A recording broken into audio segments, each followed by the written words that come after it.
My name's Cameron from Tulsa, Oklahoma.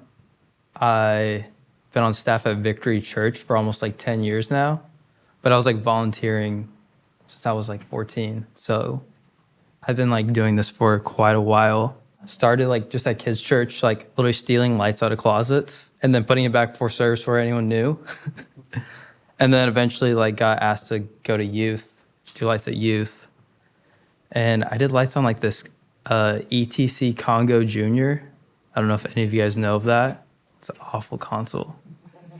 I spent like hours making so many cues, and I can do that all now like in 30 minutes. I did that, and then stayed at youth for a while, and then like in 2017, they asked me to like take over at Maine at Victory. And it just happens like that year, they also bought a bunch of LED tiles. I got to like start with all that and kind of like took Victory Church on like this new like era of like design and production. So yeah, I mean, when I'm like designing, I kind of just try to imagine like an empty stage, whatever kind of stage you're like already set with, or if you can change the stage, try to imagine that. I do a lot of this like in my head first, because I mean, you can spend hours and hours in like a program, but I mean, in your head, you know, it's like instantaneously.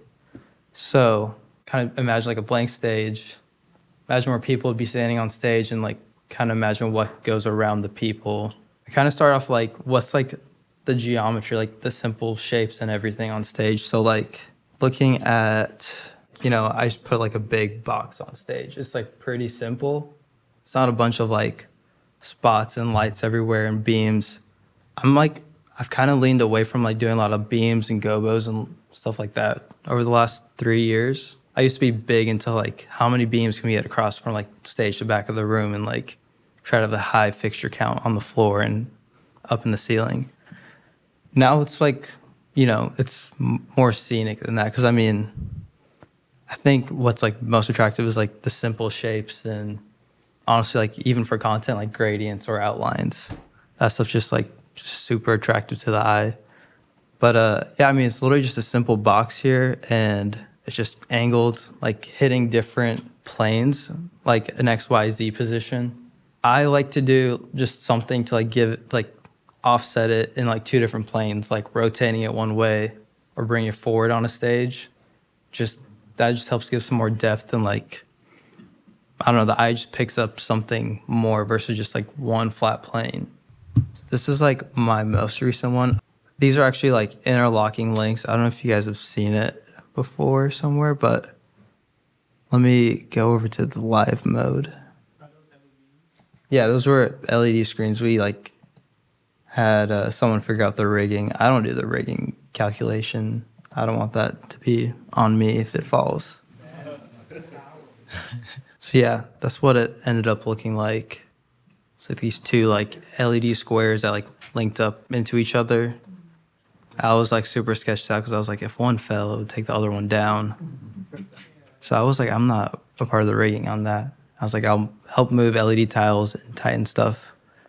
But yeah, it wasn't on me. Yeah, we did like 90-degree tiles on there, so it like made it look 3D from different angles. Because like a lot of the time, I think we make it look good in front of house, and then we forget like there's tons of people sitting on the sides. So adding that 90-degree, it helps that. So like it makes it unique for that person sitting on that side. But like even for this, like, you know, I put lyrics on those edges, and it just makes it more unique for everyone versus just like maybe center front of house. Also, it's like important to make sure like it looks good at front row, because I mean that's usually where all the pastors and like everyone sits. So like, yeah, it matters how it looks at the front row too. Yeah, the only spot fixtures in there are like the ones on the sides. I made it super side light heavy because it was for like film. So yeah, my front wash is like super dim. I only use like 4 fixtures for it. Yeah, I love using wash fixtures just because like I feel like it just translates better, because like when a spot fixture gives off whatever that cone of light, I don't know, it just bothers me how it's like you have that hard edge essentially, and when you get closer it's like smaller and smaller, so you have to have that distance. So I hate like when a camera goes like closer towards a light and it's like you don't see that lens flare or anything. But you know, whereas like a wash fixture, it's really soft and you're not gonna have that like hard edge lens flare. So that's why I like using mostly like wash lights, and I just love doing colors and gradients. So like a lot of the content I make will be just colors and gradients. Like I try to stay away from like doing like a two-tone look a lot of the times. Like I'll say a couple years ago, I'd always like go into a song and be like, this one's red and white, this one's blue and red, this one's green and blue. I always have like a color combination.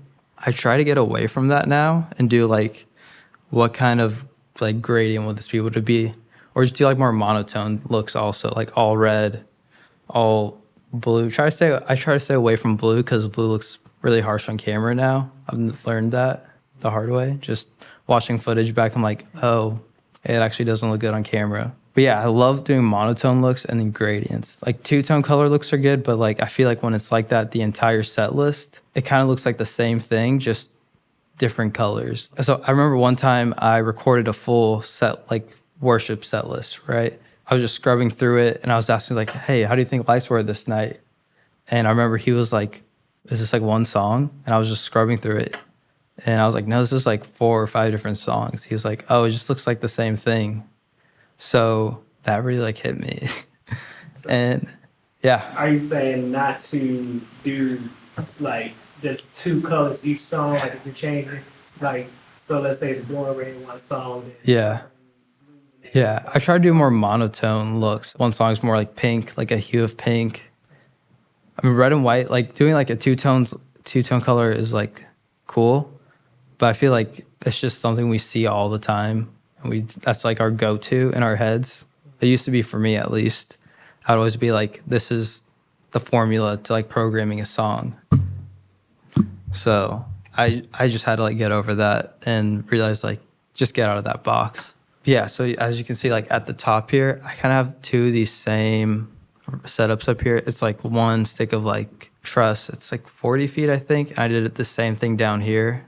So a bunch of like wash and strobe fixtures up top. And then these are like LED battens with the zoom. It's like the GLP X4s. You guys know that? Or like the Chorus Line 16s. I actually use Chorus Line 16s on the floor. Had X420s up here because I was like, oh, we already own Chorus Lines, so use what we have. So yeah, just like big wash looks. Made a bunch of custom like dimmer effects that just looked really pretty on camera in those wide shots. So making like the songs look different song to song with like just wash lights can be really hard too. You know, sometimes you just don't use something and just make it different that way. But I would say what really helps is like the content. So content here, I was like, just the colors really help. And then doing like maybe like the outlines or like gradients, having it all match just made it look different. Also, we were only planning for like 10 different songs. It's kind of easier with only 10 songs versus, you know, people are doing weekend to weekend, trying to make it look different. So in this design, this was heavily like focused towards how's it going to look for the capture for worship. The sermons were kind of the second thought. So it was like worship, make sure worship looks good first, then the sermon. I probably wouldn't want to do this on a weekend. It's just pretty dark back there in that center tight shot. For all these like worship shots, you know, it's like handheld stuff from the floor, side shots, and then the wide shot. Those are like majority. But for the sermon, you know, you have that center shot that's just right behind the speaker. And it was kind of dark back there, unless like the haze was cranked, and you could light up the black space with that chorus line that was sitting on the floor back there. But, you know, it wasn't like a great shot. When you're doing like different designs, make sure it's versatile. It looks good for worship and the sermon. I used to be like, oh, worship, worship, worship. Like that's all that matters. In like 2017, 2018, I started realizing that the sermon is actually like way more important. Like that's what people are actually like seeing on YouTube, or maybe 5 years later, they're going to like look up that sermon again. Make sure sermon's good, like the person's lit well on stage. All that stuff's like so important. Because essentially, I mean, people are going to see that again, you know, how many years later. Like a worship set on a weekend, like they might see it again like 5 years later, but they're probably going to just search up like Firm Foundation Cody Carnes, like the original. So, I mean, now I'm saying that your guys' worship experience aren't like that good, but it's like Cody Carnes and Maverick City.